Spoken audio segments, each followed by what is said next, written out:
الحمدللہ وحدہ الصلاۃ والسلام علی من لا نبی بعد وعلی آلہ وصحبہ اجمعین۔ خواتین و حضرات، السلام علیکم ورحمۃ اللہ وبرکاتہ۔ سورہ الاعراف کے خلاصے کے ساتھ ناچیز آپ کی خدمت میں حاضر ہے، اور آیات کی ترتیب سے ہم اس کا جائزہ لیں گے مختصراً، اور کچھ منتخب آیات مبارکہ کے اوپر اس میں گفتگو کریں گے۔ اور یہ سورہ الاعراف جو ہے یہ بالاتفاق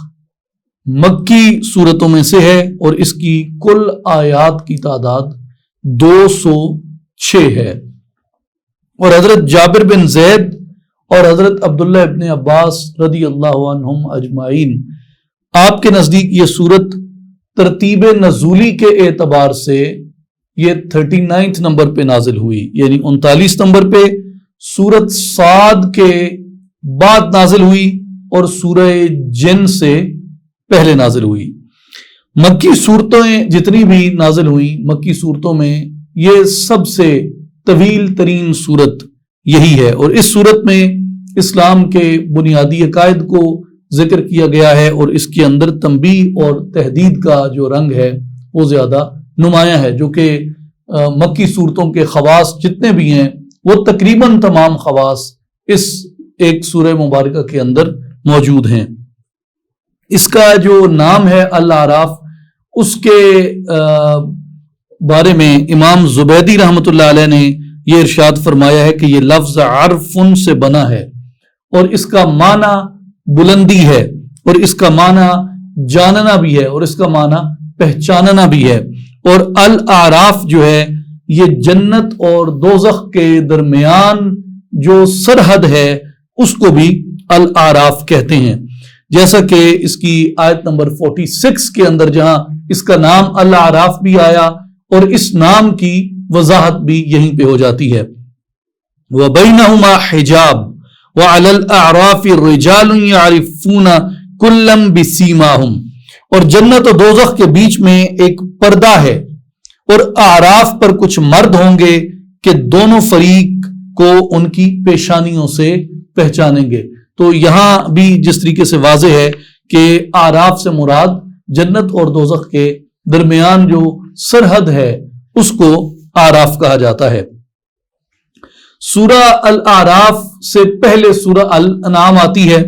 اور الانعام اور الاعراف ان کے درمیان مناسبت یہ بیان کی گئی، اس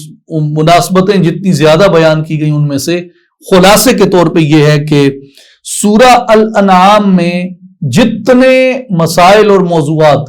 اجمالاً بیان کیے گئے وہ سورہ الاعراف میں تفصیل کے ساتھ آ گئے۔ مثال کے طور پہ انبیاء سابقین کا الانعام میں اجمالاً ذکر تھا، لیکن انبیاء سابقین کا سورہ الاعراف کے اندر تفصیل کے ساتھ ذکر آیا۔ یعنی بعض مفسرین نے یہ کہا ہے کہ الانعام بمثل متن کے ہے، اور الاعراف اس متن کی شرح کے طور پہ آئی ہے۔ تو اس اعتبار سے یہ دونوں صورتیں ایک دوسرے کے ساتھ متصل ہو کے یہاں پہ آئیں۔ اس کی اب ہم آیات کے اندر جاتے ہیں، آیت نمبر 1 سے آیت نمبر 9 تک۔ حروف مقطعات آئے شروع میں، پھر عظمت قرآن اس کے اندر بیان ہوئی، مومنین کی نصیحت کے لیے قرآن پاک اتارا گیا، اس چیز کا بیان ہے، قرآن کی پیروی کرنے کا حکم دیے جانے کا بیان ہے، ظالموں کی بستیوں کو ہلاک کر دیے جانے کا بیان ہے، یعنی ایسی بستیاں جن کے اندر ظلم کیا جاتا ہے اور کثرت سے ظلم کیا جاتا ہے، جہاں سرکشی ہوتی ہے، ان کا اختتام بوجہ ظلم ہلاکت ہوتا ہے، اور رسولوں اور ان کی امتوں سے سوال کیے جانے کا بیان ہے، اور اعمال کے تولے جانے کا بیان ہے۔ اور اس صورت کا جو آغاز ہے وہ بھی حروف مقطعات سے کیا گیا، تاکہ ایک بار پھر یہ تنبیہ ہو کہ قرآن مجید جو ہے یہ ایک کلام معجز ہے اور معجز کلام ہے، اور اس چیلنج کی طرف یعنی اس تحدی کی طرف ایک بار پھر اشارہ ہو کہ کوئی جن اور انس قرآن کی چھوٹی سے چھوٹی صورت کی مثل کوئی صورت لے کے نہیں آ سکتے، اس لیے کہ جو القرآن ہے، قرآن مجید جو ہے یہ بلا شک اور بلا شبہ کلام الہی ہے، اور نہ کوئی بشر، نہ کوئی جن، نہ کوئی اور مخلوق کلام الہی کی مثل کوئی کلام وہ نہیں لے کے آ سکتے۔ اس کی بھی آیت نمبر 3 جو ہے اس میں نبی اکرم شفیع معظم خاتم النبیین خاتم الرسل صلی اللہ علیہ وآلہ وسلم کی ختم نبوت کے اوپر دلیل قائم فرمائی گئی۔ ارشاد ہوتا ہے آیت نمبر 3 میں اتبعوا ما انزل الیکم من ربکم ولا تتبعوا من دونہ اولیاء قلیلا ما تذکرون، اے لوگو اس پر چلو جو تمہاری طرف تمہارے رب کے پاس سے اترا، اسے چھوڑ کر اور حاکموں کے پیچھے نہ جاؤ، بہت ہی کم سمجھتے ہو تم۔ اس آیت کریمہ میں اللہ تبارک و تعالیٰ نے قرآن مجید کی پیروی کا حکم دیا، اور قرآن مجید کی پیروی اس کی پیروی کرو جو تمہارے رب کی طرف سے تمہارے اوپر نازل کیا گیا ہے۔ وَلَا تَتَّبِعُوا مِن دُونِهِ أَوْلِيَاءَ، یعنی قرآن کے علاوہ کسی بھی طرح کی چیز کی پیروی تم نہ کرو، اور اسی کی پیروی کرو جو تمہاری طرف تمہارے رب کی طرف سے اتارا گیا۔ اب اگر قرآن کریم کے بعد کسی اور وحی کا امکان ہوتا، قرآن کریم کے بعد کوئی اور وحی آنی ہوتی، تو اللہ تبارک و تعالی قرآن کریم کی پیروی کے علاوہ کسی چیز کی پیروی سے نہ روکتا۔ یہاں ایک وضاحت ضرور ہمارے ذہنوں کے اندر رہنی چاہیے، اور وہ یہ ہے کہ اس یہاں جو نازل کیا گیا اس سے عمومی مراد تو یقیناً قرآن مجید ہی ہے، لیکن اس میں وہ سب بھی ہے جو نبی اکرم صلی اللہ علیہ وآلہ وسلم کی طرف بطور سنت کے نازل کیا گیا، کیونکہ جس طرح قرآن نازل ہوا ہے اسی طرح سنت بھی نازل ہوئی ہے، جس طرح قرآن وحی ہے اسی طرح حدیث بھی وحی ہے، لیکن قرآن کریم وحی مطلوب ہے اور حدیث مبارک وحی غیر مطلوب ہے۔ یہ اس کے اندر ایک فرق ہے، وگرنہ جو آپ صلی اللہ علیہ وآلہ وسلم کی ذات اقدس پہ نازل ہوا وہ سب برحق ہے، اور مراد یہ ہے کہ جو اس کے علاوہ ہے وَلَا تَتَّبِعُوا مِن دُونِهِ أَوْلِيَاءَ، اور جو اس کے علاوہ اگر کوئی اس طرح کی چیز کا دعویٰ کرتا ہے تو تمہارے اوپر لازم ہے کہ اس کی پیروی نہ کرو۔ تو قرآن مجید نے نبی اکرم صلی اللہ علیہ وآلہ وسلم کے بعد ہر طرح کی وحی کے آنے کے امکان کو مسترد کر دیا کہ حضور صلی اللہ علیہ وآلہ وسلم کے بعد کوئی بھی وحی نہیں آ سکتی۔ تو جب کسی وحی کے آنے کا امکان نہیں ہے تو اس لیے کسی اور چیز کی پیروی کرنے سے منع کر دیا گیا۔ تو یہ بھی ہمیں ہمارے اوپر قرآن مجید کی صورت میں، سنت مصطفیٰ حدیث مصطفیٰ صلی اللہ علیہ وآلہ وسلم کی صورت میں اللہ تعالیٰ کا احسان عظیم ہے، اور یہ آیت مبارکہ اس اعتبار سے ختم نبوت کے اوپر دلیل اور حجت قائم کرتی ہے۔ اس کے بعد آیت نمبر 10 سے آیت نمبر 18 زمین کو انسان کی قرارگاہ بنائے جانے کا بیان ہے، تخلیق آدم علیہ السلام کے بعد فرشتوں کے سجدہ کرنے کا بیان ہے، شیطان کے تکبر کرنے اور تکبر کی پاداش میں بارگاہ الہی سے رد کر دیے جانے کا بیان ہے، اور شیطان کو مہلت دیے جانے کا بیان ہے، اور شیطان کا صراط مستقیم سے روکنے کی قسم کھانے کا بیان ہے۔ آیت نمبر 19 سے آیت نمبر 25 میں حضرت آدم علیہ السلام اور سیدہ حوا سلام اللہ علیہا کو جنت میں ٹھہرائے جانے کا بیان ہے، اور شیطان کا شجر ممنوعہ کے بارے میں وسوسہ ڈالنے کا بیان ہے، اور حضرت آدم علیہ السلام کا شجر ممنوعہ کا پھل کھانے کا بیان ہے، اور اللہ تعالیٰ کا حضرت آدم علیہ السلام کو خبردار کرنے اور حضرت آدم علیہ السلام کا بخشش طلب کرنے کا بیان ہے، اور ان کو جنت سے اتارے جانے کا بیان ہے۔ آیت نمبر 26 سے آیت نمبر 29 میں بنی آدم کے لیے بہترین لباس تقوی قرار دیا گیا، اور شیطان کے فتنے سے خبردار کیا گیا، اور کفار کا بے حیائی کے کاموں میں آباء و اجداد کی پیروی کرنے کا بیان ہے، اور اللہ تبارک و تعالیٰ کا انصاف کرنے کا حکم دینے کا بیان ہے۔ اس کے بعد آیت نمبر 30 سے آیت نمبر 41 میں ان آیات میں گمراہوں کا شیطان کو والی بنایا گیا، اس بات کا بیان ہے۔ بنی آدم کو مسجدوں کی طرف جاتے ہوئے زیب و زینت کا حکم دیا گیا، ظاہری اور پوشیدہ برائی کے حرام ہونے کا بیان ہے، اور موت کا وقت مقرر کیے جانے کا بیان ہے۔ بنی آدم کو رسولوں کی اطاعت کرنے کا بیان ہے، اور مکذبین اور متکبرین یعنی جنہوں نے جھٹلایا انبیاء کو یا جنہوں نے انبیاء کرام کے ساتھ تکبر کیا ان کو جہنم میں داخل کیے جانے کا بیان ہے،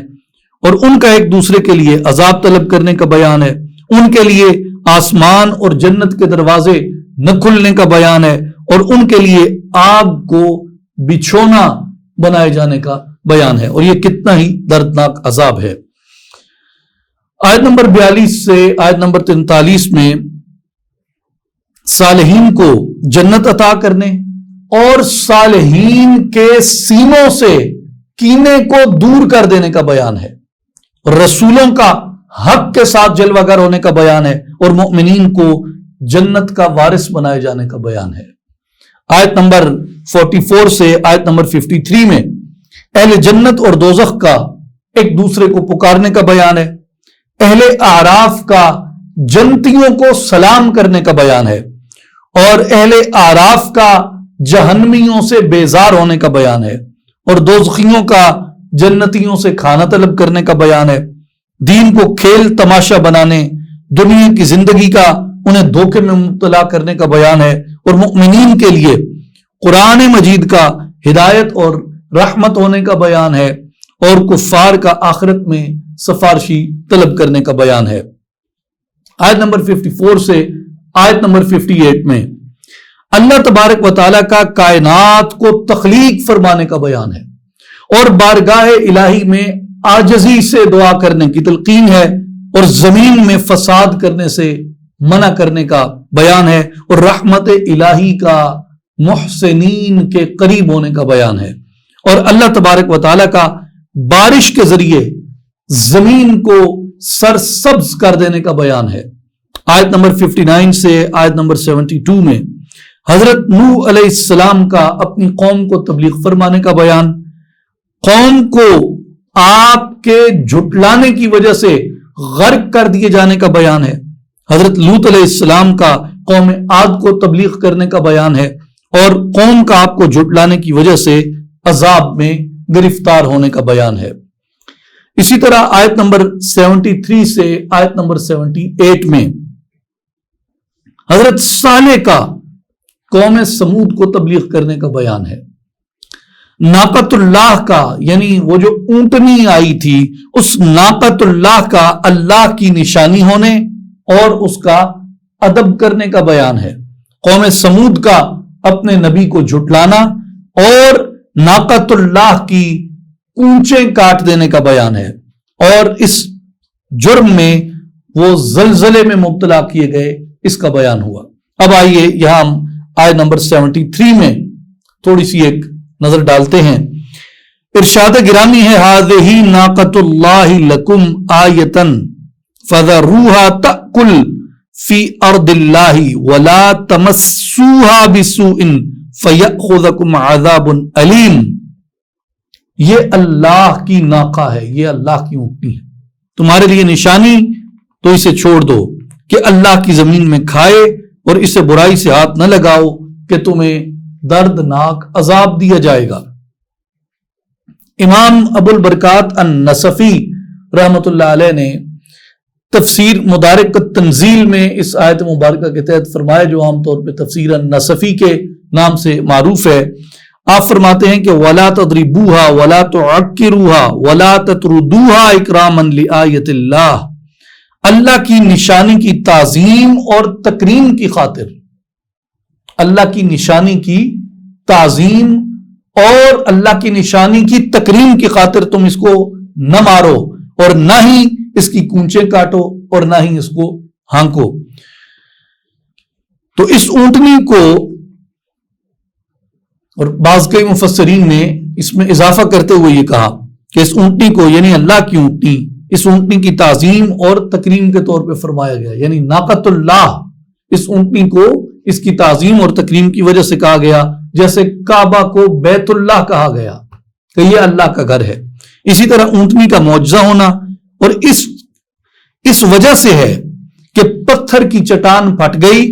اور اس سے اونٹنی نکل آئی، اور یہ بالکل ایک خلاف عادت معجزہ ہے، یعنی پتھر سے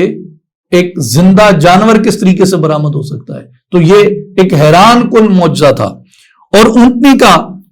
یہ معمول تھا کہ وہ صرف اپنی باری پہ پانی پینے آتی، اور جب وہ پانی پینے آتی تو چونکہ وہ سارے کنویں کا پانی پی جاتی، اس لیے اس دن کوئی اور جانور وہاں پہ پانی پینے کے لیے نہیں جاتے تھے. اور یہ خود یعنی جانوروں کو کیسے یہ شعور ہو گیا کہ آج اس اونٹنی نے پانی پینے آنا ہے، تو باقی جانور وہاں پہ اس کنویں پہ پانی پینے کے لیے نہیں آتے تھے. تو یہ بھی خلاف عادت ایک معجز سی بات ہے. امام رازی رحمۃ اللہ علیہ نے یہ فرمایا ہے کہ یہ ایک ایسی نشانی ہے جو اپنے اندر کئی اور نشانیاں رکھتی تھی. مثال کے طور پہ اونٹنی کا پہاڑ سے نکلنا ایک معجزہ تھا، پھر پتھر سے کامل طور پر نکلنا ایک الگ معجزہ تھا، پھر مذکر اور مؤنث کے بغیر نکلنا یہ ایک الگ معجزہ تھا، اور بلا تدریج کمال خلقت کا ہونا، یعنی یہ آہستہ آہستہ بڑی نہیں ہوئی بلکہ ایک دم بڑی پیدا ہوئی اور اس سے نکالی گئی، اور پورا دن پانی پینے کے لیے اس کا مقرر ہونا یہ ایک الگ معجزہ ہے، اور اس دن دوسرے جانوروں کا نہ آنا یہ ایک الگ معجزہ ہے، اور جتنا پانی پیتی اتنا ہی دودھ دیتی یہ بھی اس کا ایک الگ معجزہ ہے. اس کے بعد اس میں کچھ ہم یہ ڈسکس کریں کہ اس اونٹنی کو کس نے مارا اور اس کی کونچیں کس نے کاٹی. یہ الاعراف آیت نمبر 77 میں یہ بیان ہے، اور یہ ہمیں بہت بڑی عبرت دیتا ہے. اور وہ کیا ہے کہ فَعَقَرُوا النَّاقَةَ وَعَتَوْا عَنْ أَمْرِ رَبِّهِمْ وَقَالُوا يَا صَالِحُ ائْتِنَا بِمَا تَعِدُنَا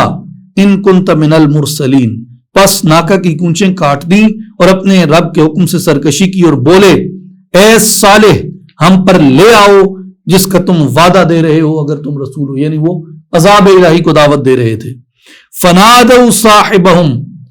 فَتَعَاطَىٰ فَعَقَرَ. تو انہوں نے اپنے ساتھی کو آواز دی جس نے اونٹنی پر وار کیا اور اس نے اونٹنی کی کونچیں کاٹ دی. اب یہاں ایک بات قابل غور ہے، اور وہ یہ ہے کہ اس آیت نمبر 77 میں یہ بتایا جا رہا ہے کہ اونٹنی کی کونچیں قوم سمود نے کاٹی تھی، لیکن یعنی یہ پورے تمام لوگوں کا اس کے اندر بیان آ رہا ہے. لیکن آپ اگر سورہ القمر کی آیت نمبر 29 میں دیکھیں تو اس کے اندر یہ بیان کیا گیا ہے کہ ایک شخص نے اس کی کونچیں کاٹی تھیں اور ایک ہی شخص نے اس کو مار دیا تھا. اب ایک مقام پہ پوری قوم کا ذکر آ رہا ہے اور ایک مقام پہ ایک شخص کا ذکر آ رہا ہے. تو اس کی تطبیق اس طرح ہے کہ ہر چند کے یہ ایک شخص کا فعل تھا، لیکن چونکہ پوری قوم اس ایک شخص اس ایک مجرم کی پشت کے اوپر کھڑی تھی تو اس لیے وہ ایک شخص دراصل پوری قوم کے جرائم کا اعلی کار تھا. اس لیے اس جرم کا جو ارتکاب ہے، اس کی جو ذمہ داری ہے ارتکاب جرم کی، وہ صرف ایک شخص کے اوپر عائد نہیں ہوئی، وہ پوری قوم کے اوپر عائد ہوئی. اس سے معلوم ہوا کہ وہ قوم جو گناہ سے بچتی ہے، لیکن انفرادی طور پہ کوئی شخص اگر گناہ کرتا ہے تو ایسے گناہ کی ذمہ دار پوری قوم نہیں ہوتی. لیکن کوئی ایسی قوم جب کوئی شخص جرم کرے تو وہ اس جرم میں اس کی شریک بن جائے، اس جرم میں اس کی رفیق بن جائے، اس جرم میں اس کی معاون بن جائے، اس جرم میں اس کی پردہ پوش بن جائے، اس جرم میں اس کی عیب ڈھانپنے والی بن جائے، اس جرم میں اس کی مددگار بن جائے، اور اس جرم میں اس کی پشتیبان بن جائے، اس جرم میں اس کی حوصلہ افزائی کرنے والی بن جائے، اس جرم میں اس کی برابر کی شریک ہو جائے. تو یہ ایک شخص کا جرم نہیں رہتا بلکہ یہ پوری قوم کا جرم بن جاتا ہے. چونکہ وہ ایسا ظالم شخص تھا اور وہ ایسی ظالم قوم تھی کہ اس ظالم شخص کو پوری قوم کی حمایت حاصل تھی. ایک شخص نے تلوار چلائی، ایک شخص نے قتل کیا، ایک شخص نے کونچیں کاٹی، لیکن چونکہ حمایت پوری قوم کی حاصل تھی اس لیے عذاب پوری قوم کے اوپر آیا. تو یہ بات یاد رکھنے کی ہے کہ اگر کوئی مجرم اس طرح کا جرم کرتا ہے اور پوری قوم اس جرم میں اس مجرم کی اگر معاون اور مددگار بنتی ہے یا اس کی پردہ پوش بنتی ہے یا اس کی حامی بنتی ہے یا اس کا دفاع کرنے والی بنتی ہے تو وہ ساری قوم اس کے اندر شریک ہو جاتی ہے۔ علامہ اقبال رحمۃ اللہ علیہ نے اسی واقعے کے مد نظر انہوں نے یہ فرمایا تھا کہ فطرت افراد سے اغماز تو کر لیتی ہے، کرتی نہیں کبھی ملت کے گناہوں کو معاف۔ فطرت جو ہے وہ ایک فرد کے جرم سے تو درگزر کر سکتی ہے لیکن ایک قوم کے جرم سے درگزر نہیں کرتی۔ تو اس لیے قرآن مجید کی اس سورہ مبارکہ کے آغاز کے اندر بھی یہ آ گیا کہ جو بستیاں بھی ظلم کرتی ہیں ان کو ہلاک کر دیا جاتا ہے۔ تو جب بستیاں ظلم کرتی ہیں تو اس سے مراد یہ ہوتا ہے کہ اقوام اجتماعی طور پہ اس طرح کے جرائم میں شریک ہو جاتی ہیں۔ تو جب وہ اس طرح کے اجتماعی جرائم میں شریک ہو جاتی ہیں، کسی نہ کسی طرح ان کا اس کے اندر کنٹریبیوشن ہوتا ہے، تو جب عذاب آتا ہے وہ پھر ہرے سوکھے سب کے اوپر آتا ہے۔ آگے آئیے آیت نمبر 80 سے آیت نمبر 84۔ قوم لوط کا بے حیائی میں مبتلا ہو جانا، قوم لوط کا اپنی خواہش عورتوں کی بجائے مردوں سے پوری کرنا، یعنی یہ جو ہم جنس پرستی تھی ان کے اندر، اور پھر اس ہم جنس پرستی کی وجہ سے قوم لوط پر پتھروں کا عذاب برسایا جانا، اور اللہ تعالیٰ کا حضرت لوط علیہ السلام اور آپ کے گھر والوں کے سوائے، آپ کے گھر والوں کو سوائے بیوی کے نجات عطا فرما دینا۔ اب آئیے قوم لوط جو تھی اس کا جرم کیا تھا اور اس کی کانٹمپریری ریلیونس کیا ہے، یہ سورہ الاعراف کی آیت نمبر 80 میں بہت واضح ہے۔ وَلُوطًا إِذْ قَالَ لِقَوْمِهِ أَتَأْتُونَ الْفَاحِشَةَ مَا سَبَقَكُمْ بِهَا مِنْ أَحَدٍ مِنَ الْعَالَمِينَ، اور لوط کو بھیجا جب اس نے اپنی قوم سے کہا کیا تم بے حیائی کرتے ہو جو تم سے پہلے جہان میں کسی نے نہ کی۔ إِنَّكُمْ لَتَأْتُونَ الرِّجَالَ شَهْوَةً مِنْ دُونِ النِّسَاءِ بَلْ أَنْتُمْ قَوْمٌ مُسْرِفُونَ، تم تو مردوں کے پاس شہوت سے جاتے ہو عورتوں کو چھوڑ کے، بلکہ تم لوگ حد سے زیادہ گزر گئے ہو۔ امام ابن عساکر نے، امام جلال الدین سیوطی نے اور دیگر مفسرین نے حضرت عبداللہ ابن عباس رضی اللہ عنہما کا یہ قول مبارک یہاں پہ لکھا ہے کہ قوم لوط کے عمل کا آغاز اس طرح ہوا کہ ابلیس انتہائی ایک خوبصورت بے ریش نوجوان کی شکل میں ان کی ایک مخصوص مجلس میں ان کے پاس آیا۔ جب لوگوں نے اس کی طرف دیکھا تو اس نے انہیں اپنی جانب بلایا، چنانچہ انہوں نے اس کے ساتھ سب سے پہلے یہ بدفعلی کی، اور پھر اس وجہ سے یہ عمل آہستہ آہستہ اس پوری قوم کے اندر سرایت کرتا گیا۔ تو اس لیے کہا جاتا ہے کہ جو یہ لواطت ہے یہ ابلیس کی اختراع ہے، جو براہ راست خود اس نے قوم لوط کے اندر شامل ہو کر اس قوم کے لوگوں کو اس بات کے اوپر اکسایا تھا۔ تو نہ صرف لواطت، اب اگر آپ اس کے قیاسی معنوں کے اندر جائیں تو یہ صرف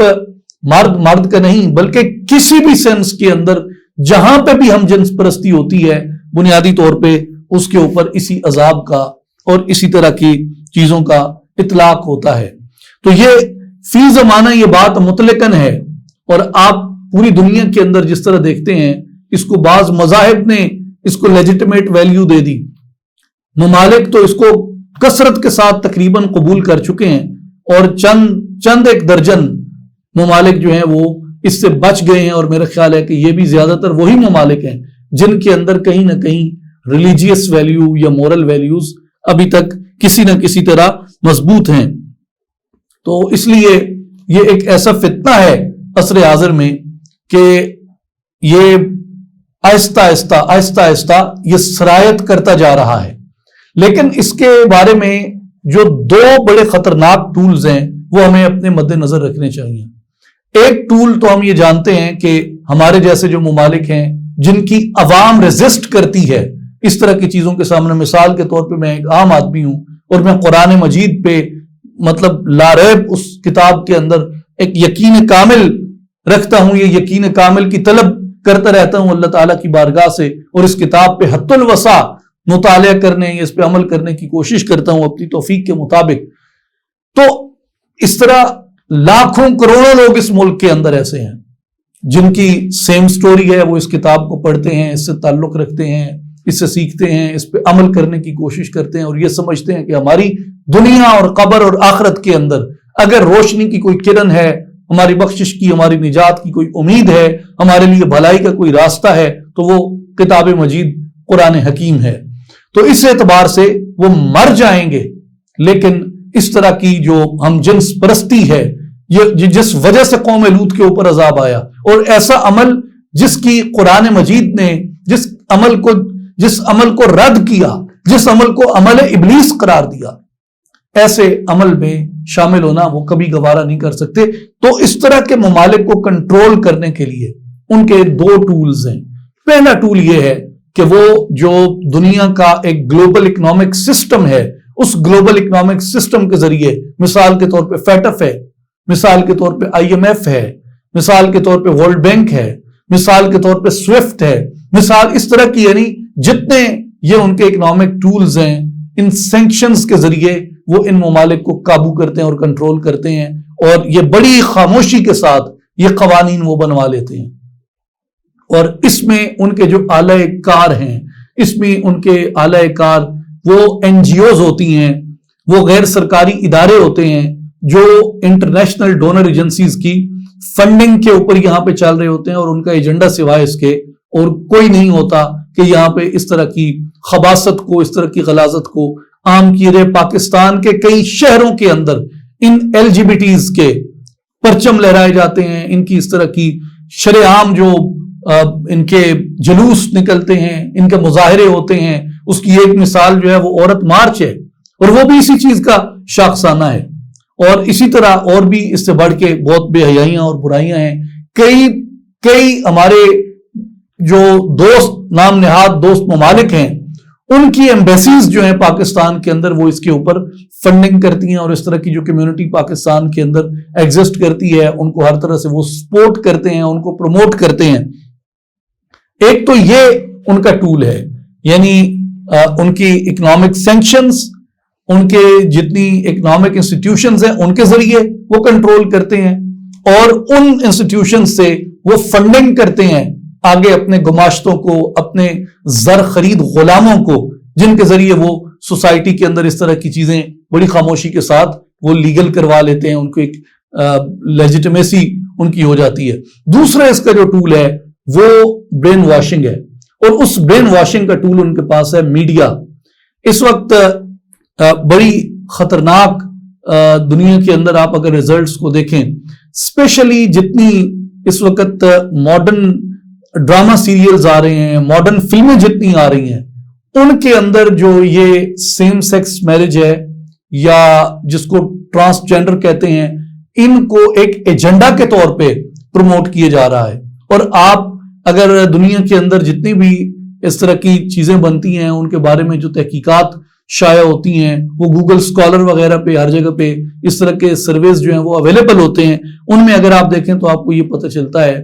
کہ کتنی ہائی پرسنٹیج ہے جو اس طرح کے ڈراما سیریلز اور اس طرح کی فلمز بنتی ہیں، جن کے ذریعے لوگوں کی برین واشنگ کی جاتی ہے، لوگوں کو موٹیویٹ کیا جا رہا ہے۔ اور بنیادی طور پہ یہ ٹول ہوتا ہے ایک جھجک اتارنے کا، کہ جب آپ اس کو ایک بار دیکھتے ہیں، 2 بار دیکھتے ہیں، 10 بار دیکھتے ہیں، 20 بار دیکھتے ہیں، تو آپ اس کے لیے یوز ٹو ہو جاتے ہیں۔ آپ کے لیے وہ چیز پھر اس سے زیادہ کوئی معنی نہیں رکھتی، اور کل کو آج آپ اس کو اپنے اسمارٹ فون پہ یا اپنی ٹی وی اسکرین کے اوپر دیکھ رہے ہیں، کل وہ فی الحقیقت کسی کے سامنے اگر ہو رہا ہو تو وہ اس کو اتنا زیادہ اجنبی نہیں لگے گا، اتنا زیادہ شاید اس کو وہ برا نہ لگے۔ تو یہ جھجک اتارنے والی چیزیں ہیں۔ تو ان کی جو دوسرا ٹول یہ میڈیا ہے۔ دوسرا ٹول جو ہے وہ اسمارٹ فون کی یا ٹیلی ویژن کی سکرین ہے، جس کے ذریعے وہ ہمارے تک یہ پہنچاتے ہیں، اور فلم انڈسٹریز ہیں، فیشن انڈسٹریز ہیں، جن کے ذریعے وہ ان چیزوں کو آگے ہم تک پہنچا رہے ہیں۔ تو اس لیے جو شخص بھی کتاب اللہ پہ یقین رکھتا ہے، جو شخص بھی اللہ کی کتاب کے برحق ہونے پہ یقین رکھتا ہے، اس کے نزدیک اس طرح کا عمل یا اس سے ملتا جلتا کوئی بھی عمل وہ اتنا ہی قابل نفرت ہے، قابل تردید ہے، بلکہ باعث عذاب ہے، جیسا کہ سورہ الاعراف میں قوم لوط کا بیان کیا گیا۔ اس کے بعد آئیے آیت نمبر 85 سے آیت نمبر 102 میں، اس میں حضرت شعیب علیہ السلام کا ذکر ہے، ان کی قوم کے ناپ تول میں کمی کرنے کا ذکر ہے، حضرت شعیب علیہ السلام کے منع کرنے کے باوجود قوم کا باز نہ آنا اور ان کا عذاب میں مبتلا ہو جانے کا بیان ہے۔ اور اس قصہ کے ضمن میں اللہ تعالیٰ کا مختلف طریقوں سے مشرکین کو اپنے عذاب سے ڈرانے اور اپنی رحمت کے حصول کی طرف متوجہ کرنے کا بیان ہے۔ اس میں سے ایک آیت کی تلاوت کا شرف حاصل کرتے ہیں۔ فَأَوْفُوا الْكَيْلَ وَالْمِيزَانَ وَلَا تَبْخَسُوا النَّاسَ أَشْيَاءَهُمْ وَلَا تُفْسِدُوا فِي الْأَرْضِ بَعْدَ إِصْلَاحِهَا ذَلِكُمْ خَيْرٌ لَكُمْ إِن كُنتُم مُؤْمِنِينَ۔ آیت نمبر 85 سورہ الاعراف۔ تو ناپ اور تول پوری کرو اور لوگوں کی چیزیں گھٹا کر نہ دو، اور زمین میں انتظام کے بعد فساد نہ پھیلاؤ، یہ تمہارا بھلا ہے اگر تم ایمان رکھتے ہو۔ مؤطا امام مالک میں سیدنا عبداللہ ابن عباس رضی اللہ عنہما سے حدیث پاک ہے، فرماتے ہیں وَلَا نَقَصَ قَوْمُ الْمِكْيَالَ وَالْمِيزَانَ إِلَّا قُطِعَ عَنْهُمُ الرِّزْقُ، کہ جو ناپ اور تول میں کمی کرتے ہیں ان کا رزق بند کر دیا جاتا ہے۔ اس لیے ملاوٹ کرنا، ناپ تول میں کمی کرنا، تجارت کے اندر اس طرح کی بے ایمانی کرنا، یہ ایک ایسا عمل ہے جس کی وجہ سے قوم شعیب پہ عذاب آیا ہے۔ تو ہمیں بطور قوم کے، بطور قرآن مجید کے ماننے والے کے، اپنے تئیں یہ کوشش کرنی چاہیے کہ سب سے پہلے خود عمل کریں اور اس کے بعد اس بات کا ابلاغ کریں کہ یہ چیزیں ایک مسلمان قوم ہونے کے ناطے، ایک مسلمان ملک ہونے کے ناطے، ایک مسلمان تاجر ہونے کے ناطے ہمیں یہ چیزیں زیب نہیں دیتی کہ ہم گاہکوں کو اس طریقے سے اس عمل سے ان سے فساد پھیلائیں۔ اور جو تجارت کا فساد ہے اس کو بھی قرآن مجید نے فساد کہا ہے، یعنی ناپ تول میں کمی کرنا بھی فساد ہے، ملاوٹ کرنا بھی ایک طرح کا فساد ہے، اور قرآن مجید نے اس چیز سے منع فرمایا کہ جب ایک انتظام آ جائے تو اس کے بعد تم فساد نہ کرو۔ اس کے بعد آیت نمبر 79 سے آیت نمبر 93 میں حضرت لوط علیہ السلام کا اپنی قوم کو لواطت سے منع کرنا اور قوم کا آپ کو بستی سے نکالنے پہ متفق ہونا، اس کا بیان ہے، اور ان کی تکذیب کرنے کی وجہ سے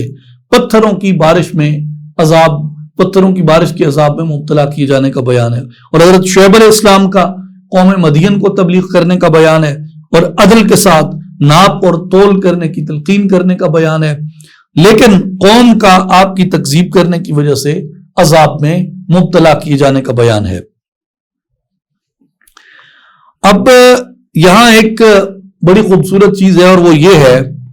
کہ جب سیدنا صالح علیہ السلام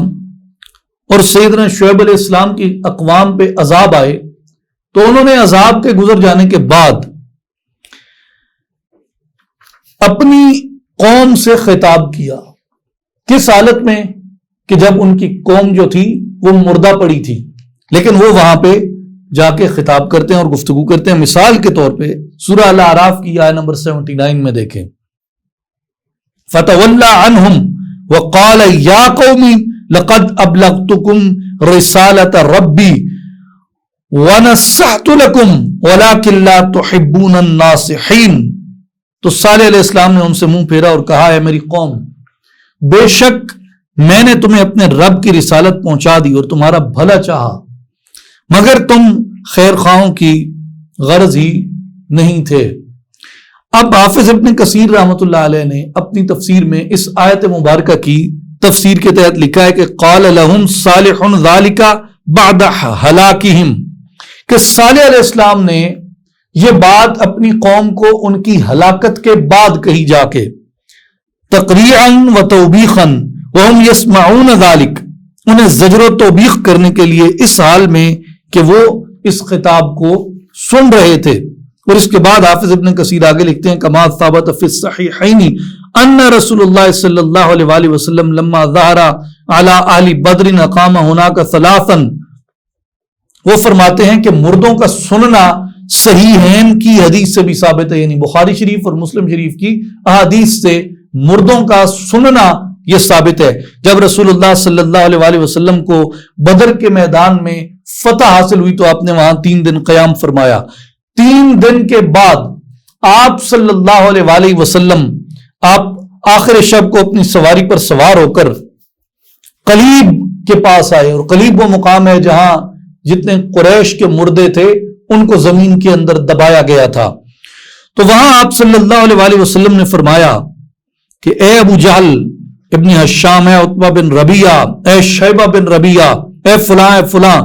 کیا تم نے اس وعدے کو سچا پایا ہے جو تمہارے رب نے تمہارے ساتھ کیا تھا؟ یہ قریش کے مردوں کو ان کے نام لے لے کے نبی اکرم صلی اللہ علیہ وآلہ وسلم قلیب کے مقام پہ آپ ان کو فرما رہے تھے۔ تو جب یہ بات حضرت عمر رضی اللہ تعالیٰ عنہ نے سنی تو حضرت عمر رضی اللہ تعالیٰ عنہ عرض کرنے لگے، یا رسول اللہ صلی اللہ علیہ وسلم ما تکلم من اقوام قد جیفو، یا رسول اللہ کیا آپ مردوں سے کلام کر رہے ہیں؟ کیا آپ مردوں سے کلام کر رہے ہیں؟ کیا آپ مردوں کو مخاطب کر رہے ہیں؟ فقال، نبی پاک صلی اللہ علیہ وآلہ وسلم نے فرمایا، والذی نفسی بیدہ ما انتم باسمع لما اقول منہم ولکن لا یجیبون، فرمایا مجھے قسم ہے اس ذات پاک کی جس کے قبضے قدرت میں میری جان ہے، اے عمر تم میری باتوں کو ان سے زیادہ نہیں سن رہے، یعنی وہ لوگ میری باتوں کو تم سے زیادہ سن رہے ہیں، لیکن فرق یہ ہے کہ وہ جواب نہیں دے سکتے، وہ جواب نہیں دے سکتے۔ تو اس لیے یہ جو مردوں کو خطاب تھا صالح علیہ السلام کا یا دیگر انبیاء کا، یا نبی پاک صلی اللہ علیہ وآلہ وسلم نے جنگ بدر کے بعد قریش کے ان مردوں کو جا کے مخاطب کر کے فرمایا، تو اس سے امام ابن کثیر رحمۃ اللہ علیہ نے یہ دلیل قائم فرمائی کہ مردے سنتے ہیں اور ان تک ہماری آواز پہنچتی ہے۔ اسی طرح اعراف کی آیت نمبر 93 میں ہے کہ حضرت شعیب علیہ السلام نے بھی اپنی مردہ قوم کو خطاب فرمایا تھا۔ آیت نمبر 94 سے آیت نمبر 99 میں انبیاء کرام علیہم السلام کی تکذیب کرنے یعنی ان کو جھٹلانے کی وجہ سے کفار پر آفات کا نازل ہونا، اس کا بیان کیا گیا۔ بستیوں والوں کے ایمان لانے اور خوف الہی کی وجہ سے رزق کے کشادہ ہونے کا بیان ہے، اور تکذیب کی وجہ سے ان کو عذاب الہی میں گرفتار کیے جانے کا بیان ہے۔ آیت نمبر 100 سے لے کے آیت نمبر 108 میں بستیوں والوں کے پاس رسولوں کا معجزات لے کے آنے کا بیان ہے۔ حضرت موسیٰ علیہ السلام کا معجزات لے کے فرعون کے پاس جانے کا بیان ہے، اور حضرت موسیٰ علیہ السلام کے عصا کا سانپ بن جانے کا بیان ہے، اور آپ علیہ السلام کے ہاتھ کے روشن ہونے کا بیان ہے۔ اسی طرح آیت نمبر 109 سے آیت نمبر 126 تک قوم فرعون کے سرداروں کا حضرت موسیٰ علیہ السلام کو جادوگر کہنے کا بیان ہے، فرعون کا اپنے جادوگروں کو مقابلے کے لیے بلانا، اور حضرت موسیٰ علیہ السلام کے عصا کا ان کے جھوٹے طلسم کو نگل جانے کا بیان ہے، اور فرعون اور اس کے درباریوں کے مغلوب ہونے کا بیان ہے، اور فرعون کے جادوگروں کے ایمان لے کے آنے کا بیان ہے۔ آیت نمبر 127 سے آیت نمبر 136 تک سرداروں کا موسیٰ علیہ السلام کے بارے میں فرعون کو مشورہ دینے کا بیان ہے، حضرت موسیٰ علیہ السلام کا اپنی قوم کو صبر کی تلقین کرنے کا بیان ہے، اللہ تعالیٰ کے بندوں کو زمین کا وارث بنائے جانے کا وعدہ ہے، اور پھر فرعونیوں کو قحط سالی میں مبتلا کیے جانے کا بیان ہے، طوفان کے آنے پر موسیٰ علیہ السلام سے دعا کروانے کا بیان ہے، اور عذاب دور ہونے کے بعد آپ علیہ السلام کو جھٹلانے کا بیان آیا۔ آیت نمبر 137 سے آیت نمبر 141 میں حقیر سمجھے جانے والی قوم کو زمین کا وارث بنائے جانے کا بیان ہے، فرعون اور اس کی قوم کا بد اعمالیوں کی وجہ سے انجام بد کو پہنچنے کا بیان ہے، اور بنی اسرائیل کو سمندر سے بحفاظت گزار لے جانے کا بیان ہے۔ آیت نمبر 142 سے آیت نمبر 147 تک حضرت موسیٰ علیہ السلام سے کوہ طور پر پہلے 30 اور مزید 10 یعنی کل 40 دن کل 40 راتیں گزارنے کا وعدہ لیا گیا، اور آپ کا اپنے بھائی حضرت ہارون علیہ السلام کو خلیفہ بنانے کا بیان ہے، اور آپ کا رویت باری تعالیٰ کا سوال کرنے کا بیان ہے، اور اللہ تعالیٰ کا رویت باری تعالیٰ کو مشروط قرار دینے کا بیان ہے، اور آپ علیہ السلام کو توریت شریف عطا کیے جانے کا بیان ہے، اور اللہ تعالیٰ کی آیات کو جھٹلانے پر اعمال کے ضائع کیے جانے کا بیان ہے۔ آیت نمبر 147 سے آیت نمبر 152 میں مکذبین کے یعنی جھٹلانے والوں کے اعمال کے ضائع ہونے اور بنی اسرائیل کی سرکشیوں کا بیان ہے۔ حضرت موسیٰ علیہ السلام کا اپنے بھائی حضرت ہارون علیہ السلام پہ غمگین ہونے کا بیان ہے، اور رب تعالیٰ کی بارگاہ میں رحمت کی دعا کرنے کا بیان ہے، اور بنی اسرائیل کو ذلت کی وعید سنائے جانے کا بیان ہے۔ اسی طرح آیت نمبر 153 سے 156 تک توبہ کرنے والوں کی بخشش کے قبول ہونے کا بیان ہے، حضرت موسیٰ علیہ السلام کے تختیوں کو اٹھانے کا بیان ہے، ملاقات کے لیے 70 آدمیوں کو چننے کا بیان ہے، اور ان کے ہلاک ہونے کی صورت میں اللہ تبارک و تعالیٰ سے بخشش اور برکت کو طلب کرنے کا بیان ہے۔ پھر اس کے بعد آیت نمبر 157 ہے۔ آیت نمبر 157 میں نبی اکرم صلی اللہ علیہ وآلہ وسلم کے اوصاف مبارک کو بیان کیا گیا۔ آئیے اس آیت مبارکہ کی تلاوت کی اور اس کے بعد اس کے مختصر خلاصے کی شرح حاصل کرتے ہیں۔ الذین یتبعون الرسول النبی الامی الذی یجدونہ مکتوبا عندہم فی التوراۃ والانجیل یأمرہم بالمعروف وینہاہم عن المنکر ویحل لہم الطیبات ویحرم علیہم الخبائث ویدع عنہم اسرہم والاغلال التي كانت عليهم فالذين آمنوا به وعزروه ونصروه واتبعوا النور الذي انزل معه اولئك هم المفلحون۔ کہ یہ وہ لوگ ہیں جو اس رسول صلی اللہ علیہ وآلہ وسلم کی پیروی کرتے ہیں، جو امی لقب نبی ہیں، جن کو وہ لوگ اپنے پاس توریت اور انجیل میں لکھا ہوا پاتے ہیں، جو انہیں اچھی باتوں کا حکم دیتے ہیں، بری باتوں سے منع فرماتے ہیں، اور ان کے لیے پاکیزہ چیزوں کو حلال کرتے ہیں اور ان پر ناپاک چیزوں کو حرام کرتے ہیں، اور ان سے ان کے بارے گراں اور طوق قیود جو ان پر نافرمانیوں کے باعث مسلط تھے ان کو ساقط فرماتے ہیں۔ بس جو لوگ، یہ بڑے غور سے سننے والا حصہ ہے اس آیت مبارکہ کا، آیت نمبر 157 کا،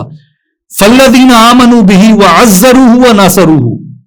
وَاتَّبَعُوا النُّورَ الَّذِي أُنزِلَ مَعَهُ أُولَئِكَ هُمُ الْمُفْلِحُونَ۔ فرمایا کہ پس جو لوگ اس برگزیدہ رسول پر ایمان لائیں گے اور ان کی تعظیم و توقیر کریں گے اور ان کے دین کی مدد اور نصرت کریں گے اور اس نور کی پیروی کریں گے جو ان کی طرف اتارا گیا یعنی قرآن مجید، وہی لوگ فلاح پانے والے ہیں۔ اس نور کی پیروی کریں گے جو ان کی طرف اتارا گیا یعنی قرآن مجید، اور جو ایسا کریں گے وہی لوگ فلاح پانے والے ہیں۔ اب اس میں امام رازی رحمۃ اللہ علیہ نے اس آیت مبارکہ کے تحت 9 صفات مصطفیٰ صلی اللہ علیہ وآلہ وسلم کا ذکر کیا۔ اس ایک آیت مبارکہ میں 9 اوصاف بیان ہوئے نبی پاک علیہ السلام کے۔ آپ کا رسول ہونا، آپ کا نبی ہونا، آپ کا امی ہونا، آپ کی نبوت کا ذکر توریت اور انجیل کے اندر ہونا، آپ کا نیکی کا حکم دینا، آپ کا برائی سے روکنا، پاکیزہ چیزوں کو حلال قرار دینا، ناپاک چیزوں کو حرام قرار دینا، اور بوجھ اتارنے والا ہونا۔ یہ 9 صفات اس آیت مبارکہ سے امام فخر الدین رازی رحمت اللہ تعالی علیہ نے اخذ کی۔ اب آئیے دوبارہ اس ایک حصے کی جانب کہ جس میں اللہ تبارک و تعالی نے فرمایا کہ فَالَّذِينَ آمَنُوا بِهِ وَعَزَّرُوهُ وَنَّصَرُوهُ۔ اس میں یہ کہا گیا ہے کہ حضور علیہ الصلوۃ والسلام پہ ایمان لانا، آپ کی تعظیم اور توقیر اور آپ کے دین کی مدد اور نصرت کرنا۔ دوسری چیز اس کے اندر یہ بیان فرمائی گئی کہ وَاتَّبَعُوا النُّورَ الَّذِي أُنزِلَ مَعَهُ، اور جو نور آپ کے ساتھ نازل کیا گیا اس نور کی پیروی کرنا۔ تو اس سے بعض مفسرین نے یہ ارشاد فرمایا ہے کہ یہاں پہ نبی پاک علیہ الصلوۃ والسلام کی تعظیم اور توقیر، حضور کی عزت، ادب اور احترام، اس کو پیروی قرآن سے مقدم بیان کرنے کے اندر ایک حکمت ہے۔ پیروی قرآن سے مقدم یعنی اس سے پہلے بیان کرنے کی حکمت ایک ترتیب کو واضح کرنا بھی ہے کہ اولیت ادب مصطفیٰ صلی اللہ علیہ وآلہ وسلم کو ہے۔ اولیت تعظیم مصطفیٰ صلی اللہ علیہ وآلہ وسلم کو ہے، اولیت تکریم مصطفیٰ صلی اللہ علیہ وآلہ وسلم کو ہے۔ اور یہی وجہ ہے کہ صحابہ کرام رضوان اللہ علیہم اجمعین وہ حضور نبی کریم علیہ الصلوۃ والسلام کی تعظیم کرنے کو اتباع قرآن پہ مقدم رکھتے تھے۔ اس کی بہت تفصیلی مباحث متکلمین نے، صالحین نے، اولیاء نے، علماء ربانیین نے، فقہاء نے بھی بیان فرمائے ہیں۔ مثال کے طور پہ سورہ البقرہ کی آیت نمبر 195 ہے، وَلَا تُلْقُوا بِأَيْدِيكُمْ إِلَى التَّهْلُكَةِ، اور اپنے ہی ہاتھوں خود کو ہلاکت میں نہ ڈالو۔ یہ قرآن کا حکم ہے، قرآن کا حکم ہے کہ اپنے ہاتھوں اپنے آپ کو ہلاکت میں نہ ڈالو۔ اب سورہ النساء کی آیت نمبر 29 میں ارشاد مبارک ہے، وَلَا تَقْتُلُوا أَنفُسَكُمْ، اور اپنی جانوں کو مت ہلاک کرو۔ یہ دو احکام ایک سورہ البقرہ میں ایک سورہ النساء کے اندر آیا۔ اس کے باوجود جب غار ثور میں نبی پاک علیہ الصلوۃ والسلام سیدنا ابو بکر صدیق رضی اللہ تعالیٰ عنہ کے ساتھ وہاں موجود تھے، سانپ نے کئی بار آ کے ابو بکر صدیق رضی اللہ تعالیٰ عنہ کے پاؤں کو ڈسا، لیکن حضرت ابو بکر صدیق رضی اللہ تعالیٰ عنہ نے تعظیم مصطفیٰ میں، توقیر مصطفیٰ میں، ادب مصطفیٰ میں انہوں نے سانپ کا ڈسنا گوارا کر لیا، مگر منافی ادب کوئی کام نہیں کیا، جس سے کہ حضور کے آرام اور حضور کی راحت کے اندر خلل آتا۔ دوسری مثال اس کی سورہ البقرہ کی آیت نمبر 238 ہے، جس کے اندر یہ فرمایا گیا، حافظوا علی الصلوات والصلاۃ الوسطی، کہ اپنی نمازوں کی حفاظت کیا کرو، اور بالخصوص درمیانی نماز کی، یعنی اس سے مراد اکثر محدثین نے اور مفسرین نے اور فقہاء نے نماز عصر بھی لیا ہے، کہ اس سے مراد نماز عصر ہے۔ خصوصیت کے ساتھ نماز عصر کی پابندی کی تلقین کی گئی، لیکن جب سیدنا علی المرتضیٰ کرم اللہ وجہ الکریم آپ کی گود میں نبی پاک علیہ الصلوۃ والسلام کا سر اقدس تھا تو نماز چلی گئی، لیکن حضرت علی رضی اللہ تعالیٰ عنہ نے نبی پاک علیہ الصلوۃ والسلام کے آرام کے اندر خلل نہیں ڈالا۔ تو اس سے علماء نے اور فقہاء نے اور اہل حق نے اور صالحین نے اور اولیاء اور صوفیاء نے یہ اخذ کیا ہے کہ ادب مصطفیٰ صلی اللہ علیہ وآلہ وسلم وہ مقدم ہے، اس لیے کہ اگر ادب اور تعظیم مصطفیٰ علیہ الصلوۃ والسلام سینے کے اندر نہ ہو تو اتباع قرآن نفع نہیں دیتی۔ اتباع قرآن اسی صورت میں نفع دیتی ہے جب دل میں حب مصطفیٰ ہو، جب دل کے اندر تعظیم اور توقیر مصطفیٰ ہو، جب انسان کے الفاظ، انسان کا لب و لہجہ، انسان کا عمل اور طریقہ اور عقیدہ حضور علیہ الصلوۃ والسلام کے ادب پہ، حضور کی تعظیم اور حضور کی توقیر کے اوپر مبنی ہو۔ اور ایسی احادیث صحیحہ کے مجموعے مرتب کیے محدثین نے، جن کے اندر ایسے لوگوں کو اور ایسے اہل اسلام کو بھی بیان کیا گیا۔ آپ صلی اللہ علیہ وآلہ وسلم نے فرمایا کہ وہ قرات کریں گے، لیکن ان کا قرآن حلق سے نیچے نہیں اترے گا، اور اگر تم ان کے عمل کو دیکھو گے تو اپنے عمل کو ان کے اعمال کے سامنے حقیر جانو گے، لیکن در حقیقت وہ لوگ دین سے ایسے نکل جائیں گے جیسے تیر شکار کے پار ہو جاتا ہے۔ تو اس لیے حضور علیہ الصلوۃ والسلام کی ذات گرامی سے وابستگی جو ہے وہ ہر ایک چیز کے اوپر مقدم ہے۔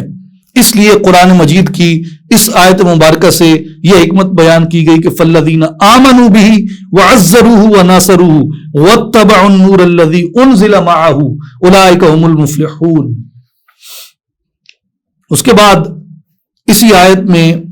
ابتدائی حصہ میں انجیل کے اندر اور توریت کے اندر آپ صلی اللہ علیہ وآلہ وسلم کے ذکر مبارک کا ہونا بیان کیا گیا ہے۔ ویسے تو اس کے اوپر قرآن مجید کی ایسی آیات بھی ہیں جن میں آپ صلی اللہ علیہ وآلہ وسلم کے خلفائے راشدین کا اور حضور کے کئی صحابہ کرام کا ذکر بھی توریت اور انجیل میں ہونے کا ذکر ملتا ہے۔ بہرحال حضرت انس رضی اللہ تعالیٰ عنہ کی ایک روایت ہے کہ ایک یہودی لڑکا نبی پاک صلی اللہ علیہ وآلہ وسلم کی خدمت اقدس میں آتا تھا، آپ کی خدمت کیا کرتا تھا۔ ایک دفعہ وہ بیمار ہو گیا تو آپ صلی اللہ علیہ وآلہ وسلم اس کی عیادت کے لیے، اس کی بیمار پرسی کے لیے آپ وہاں تشریف لے گئے۔ تو اس لڑکے کا باپ اس کے سرانے بیٹھا ہوا تھا اور وہ توریت کی تلاوت کر رہا تھا. تورا جس کو کہتے ہیں، تورات کی تلاوت کر رہا تھا. تو نبی پاک علیہ الصلوۃ والسلام نے اسے فرمایا کہ میں تجھے خدا کی قسم دے کے پوچھتا ہوں کہ جس نے موسیٰ پر توریت کو نازل کیا، اس خدا کی قسم جس نے موسیٰ پہ توریت کو نازل کیا، کیا توریت میں میری صفات، میری نعت اور میری ہجرت کا ذکر ہے یا نہیں ہے؟ تو اس شخص نے جواب دیا جو اس لڑکے کا باپ تھا اور بیٹے کے سرانے بیٹھا توریت کی تلاوت کر رہا تھا، اس نے جواب دیا کہ نہیں ہے. تو اس لڑکے نے کہا کیوں نہیں؟ قسم بخدا رسول اللہ صلی اللہ علیہ وسلم آپ کا ذکر مبارک توریت میں آپ کی صفات خلیلہ اور آپ کے اخلاق حمیدہ کے ساتھ موجود ہے، حتیٰ کہ آپ کی ہجرت گاہ کا تذکرہ بھی موجود ہے. اور اس کے بعد اس نے کہا کہ میں گواہی دیتا ہوں اللہ کے علاوہ کوئی معبود نہیں اور محمد مصطفیٰ صلی اللہ علیہ وسلم اللہ کے رسول ہیں. اور صحابہ کرام کو آپ صلی اللہ علیہ وآلہ وسلم نے فرمایا کہ اس یہودی لڑکے کو اس کے پاس سے اٹھا کے لے جاؤ اور اس کے بھائی اور اس کے والی بن جاؤ. یعنی وہ جو شرپسند تھا، جو تورا میں تحریف کر رہا تھا اور حضور کی صفات اور حضور کی نعت کو بیان نہیں کر رہا تھا، آپ صلی اللہ علیہ وآلہ وسلم نے فرمایا کہ اس بیٹے کو ان سے دور لے جاؤ. کیوں کہ یہ ایمان لے آیا ہے اس بات کے اوپر. تو اس اعتبار سے اور بھی جیسے حضرت عبداللہ بن سلام رضی اللہ تعالیٰ عنہ کا واقعہ ہے، اور دیگر کئی بڑے بڑے علماء یہود جو تھے وہ اس بات کی گواہی دیتے تھے کہ ان کی جتنی پرانی کتابیں تھیں، ان کے جتنے صحیفے تھے، ان کے اندر نبی پاک علیہ الصلوۃ والسلام کا ذکر، آپ کی نعت، آپ کی صفات کے ساتھ موجود تھا، جن کو بعد میں انہوں نے بدل دیا. اس کے بعد آیت نمبر 159 سے آیت نمبر 172 میں بنی اسرائیل کے لیے 12 چشموں کے جاری ہونے کا بیان ہے، من و سلوا اتارے جانے کا بیان ہے، سرکشیاں کرنے کی وجہ سے ان کو عذاب دیے جانے کا بیان ہے، اور نیکوں کو ان کے اعمال کا اجر دیے جانے کا بیان ہے. آیت نمبر 173 سے 181 میں اللہ تعالیٰ کا ارواح سے جو میثاق الست ہے، یعنی الست بربکم، یہ فرمانا اس کو ذکر کیا گیا. پھر بلم بن باور کے واقعے کو بیان کیا گیا. پھر بہت سے جنات اور انسانوں کو دوزخ کے لیے پیدا کیے جانے کا بیان ہوا، اور اسماء اللہ الحسنہ یعنی اچھے ناموں کا اللہ تعالیٰ کے لیے ہونے کا بیان ہوا. اس میں آئیے سورہ الاعراف کی آیت نمبر 179 سے دیکھتے ہیں. ارشاد گرامی ہے وَلَقَدْ ذَرَأْنَا لِجَهَنَّمَ كَثِيرًا مِنَ الْجِنِّ وَالْإِنسِ لَهُمْ قُلُوبٌ لَا يَفْقَهُونَ بِهَا وَلَهُمْ أَعْيُنٌ لَا يُبْصِرُونَ بِهَا وَلَهُمْ آذَانٌ لَا يَسْمَعُونَ بِهَا أُولَئِكَ كَالْأَنْعَامِ بَلْ هُمْ أَضَلُّ أُولَئِكَ هُمُ الْغَافِلُونَ. اور بے شک ہم نے جہنم کے لیے پیدا کیے بہت جن اور آدمی. اس کی وجہ کیا ہے؟ کیوں ان کا ٹھکانہ جہنم ہوگا؟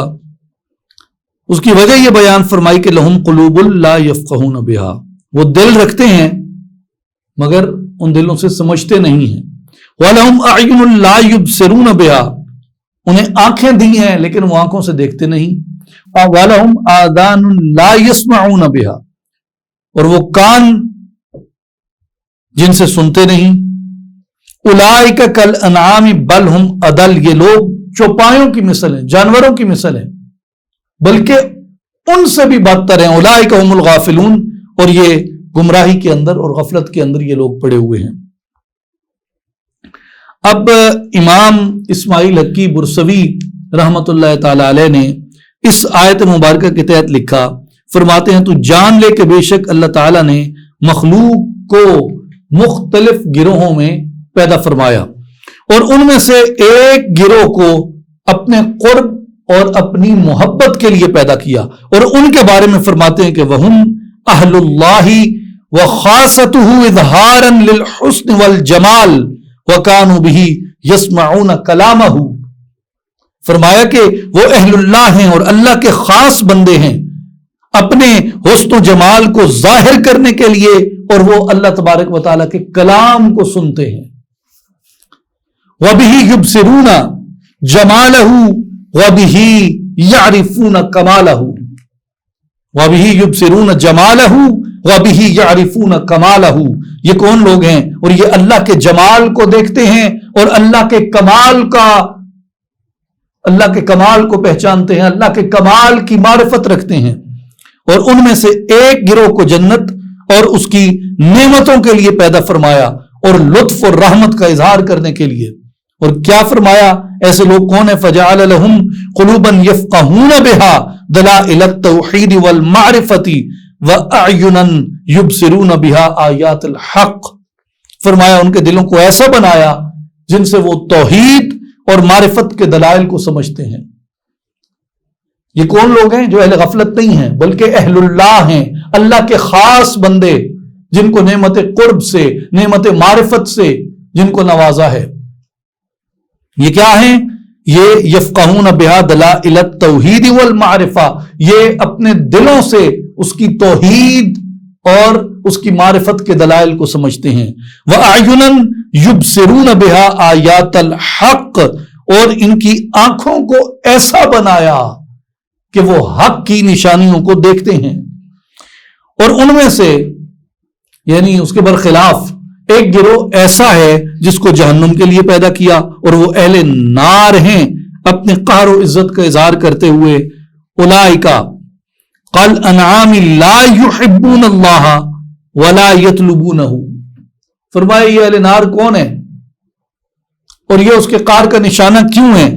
اس لیے کہ یہ لوگ جانوروں کی طرح ہیں۔ کون لوگ؟ لا یحبون اللہ، جو اللہ سے محبت نہیں کرتے، ولا یطلبونہ، اور اللہ کی طلب نہیں رکھتے۔ اللہ کی محبت بھی نہیں ہے دل کے اندر، اور اللہ کی طلب بھی نہیں ہے، بلکہ یہ طلب الہی سے روکتے ہیں اور اس کے برخلاف چلتے ہیں۔ اللہ سے محبت کی بجائے مخلوق سے محبت کرتے ہیں، اللہ کی طلب کی بجائے مخلوق کی طلب کرتے ہیں۔ تو اس لیے اپنی عبادت کا، اپنی ریاضت کا، اپنے اذکار کا جو منتہائے مقصود ہے وہ محبت الہی اور طلب الہی کو رکھنا چاہیے۔ بل هم اضل لانه لم يكن للانعام استعداد المعرفة والطلب، وہ جانوروں سے بھی بدتر ہیں۔ کیوں؟ کہ جانوروں میں نہ اللہ کی معرفت کی استعداد ہے، نہ اللہ کی طلب کی استعداد ہے۔ تو جب استعداد معرفت بھی نہیں، استعداد طلب بھی نہیں، تو پھر ان میں اور چوپایوں میں کیا فرق رہ گیا؟ وَإِنَّهُمْ كَانُوا مُسْتَعِدِّينَ لِلْمَعْرِفَةِ وَالطَّلَبِ فَأَبْطَلُوا الْإِسْتِعْدَادَ الْفِطْرِيَّ لِلْمَعْرِفَةِ وَالطَّلَبِ،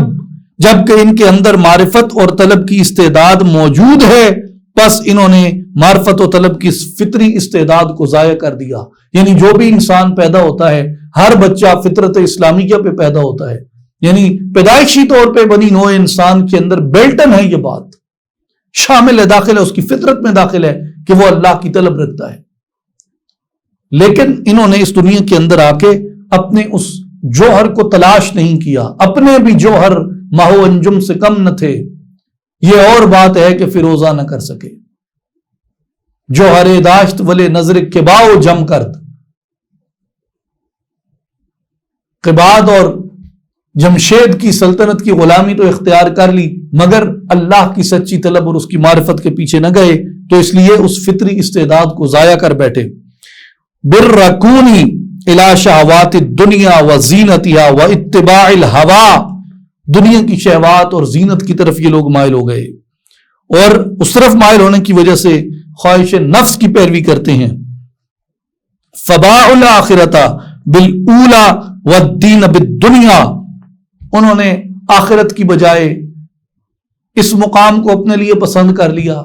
اور دین کی بجائے دنیا کو اپنے لیے پسند کر دیا۔ وَتَرَكُوا طَلَبَ الْمَوْلَى، اللہ کی طلب کو چھوڑ دیا۔ فَصَارُوا وَدَلُّوا مِنَ الْأَنْعَامِ لِإِفْسَادِ الْإِسْتِعْدَادِ، پس وہ جانوروں سے بھی بدتر ہو گئے استعداد کو فاسد کرنے کی وجہ سے۔ أُولَئِكَ هُمُ الْغَافِلُونَ، یہی لوگ غافل ہیں عن اللہ و کمالات اہل المعرفت وعزتہم، یہ اللہ کی معرفت سے بھی اور اہل معرفت کے کمالات اور عزت سے بھی یہ لوگ بیگانہ ہو گئے اور دور ہو گئے. تو اس لیے یہ بات ہمیں یاد رکھنی چاہیے کہ طلب مولا جو ہے، اللہ کی طلب کرنا، یہ سب سے بڑی نعمت ہے کہ بندے کے سینے کے اندر اللہ کی طلب پیدا ہو جائے، اللہ کی محبت پیدا ہو جائے. تو جو صوفیاء ہیں، اہل اللہ ہیں، اولیاء اللہ ہیں، ان کی ہمیشہ یہی تلقین رہی کہ ہر چیز کا منتہا وہ طلب الہی ہونا چاہیے، جسے حضرت سلطان باہو رحمۃ اللہ علیہ نے جتنے سادہ لفظوں میں کہا، شاید اس سے زیادہ سادہ لفظوں کے اندر، اس سے زیادہ واضح اور بیان مگر سادہ لفظوں میں یہ بات نہ کی جا سکے کہ باج وصال اللہ دے باہو. سب کہانیاں کس سے ہوں، اگر میں اس کی وضاحت کرنے بیٹھوں تو بڑا طویل وقت درکار ہے، لیکن سادہ بات یہ ہے کہ باج وصال اللہ دے باہو. سب کہانیاں کس سے ہوں. ایک مقام پہ فرمایا باج وصال اللہ دے باہو، دنیا کوڑی بازی ہو. اللہ کی طلب ہے تو پھر فقیر ہے تو بھی ٹھیک ہے، امیر ہے تو بھی ٹھیک ہے، مفلوق الحال ہے تو بھی ٹھیک ہے، خوشحال ہے تو بھی ٹھیک ہے. اللہ کی طلب نہیں ہے، اگر اللہ کی طلب نہیں ہے تو پھر تیرا متکلم ہونا، فقیہ ہونا تجھے کچھ فائدہ نہیں دے گا. تیرا عابد و زاہد ہونا تجھے زیادہ سے زیادہ غلمانوں اور خوبصورت حوروں تک پہنچا دے گا، شراب کے مٹکوں تک پہنچا دے گا جنت میں. لیکن اللہ کی طلب تو نہ کی تو نے، اپنے آپ کو تو نے محدود کر لیا ایسے حسن تک جس کو تو سمجھتا ہے کہ حواس کی لذت کے لیے استعمال کرے گا. شراب کیا ہے؟ لذت حواس تھی نا، حس کے ساتھ اس کا تعلق ہے. یعنی جو 5 قوتیں انسان کو عطا کی گئی ہیں حواس کی، ان سے کسی نہ کسی سے تعلق ہے. کسی کو دیکھنے سے تعلق ہے، کسی کو چھونے سے تعلق ہے، کسی کو نوش کرنے سے، کسی کے ذائقے سے، کسی کے خوشبو سے اس کا تعلق ہے. لیکن آپ فرماتے ہیں کہ اگر تو اللہ کی طلب نہیں تیرے اندر تو پھر یہ سب کہانیاں کس سے ہیں. ولی بن گیا، کتب بن گیا، لوح محفوظ تک تیری رسائی ہو گئی، تقدیر کی تو خبریں لے کے آنے لگا. فرمایا تقدیر کی خبریں بتانا کیا کمال ہے، یہ تو نجومی بھی استدراجی قوت کے ساتھ کر لیتے ہیں. میرا فلاں مرتبہ ہے، مجھ سے فلاں فلاں فلاں فلاں کرامت کا ظہور ہوتا ہے. اللہ کی طلب ہے، اللہ تک پہنچا ہے؟ نہیں پہنچا. فرمایا پھر کہانیوں قصوں میں پڑا ہوا ہے، حقیقت سے بے خبر ہے. تو میرے بھائیوں اور بزرگوں، یہ اولیاء کا جو طریق ہے، صوفیاء کا جو طریق ہے، یہ توحید خالص ہے. اور یہ کہتے ہیں کہ اللہ کی طلب سے نیچے ہر ایک طلب کو ترک کر دو اور اپنے سینے کے اندر صرف اس کے نور کی،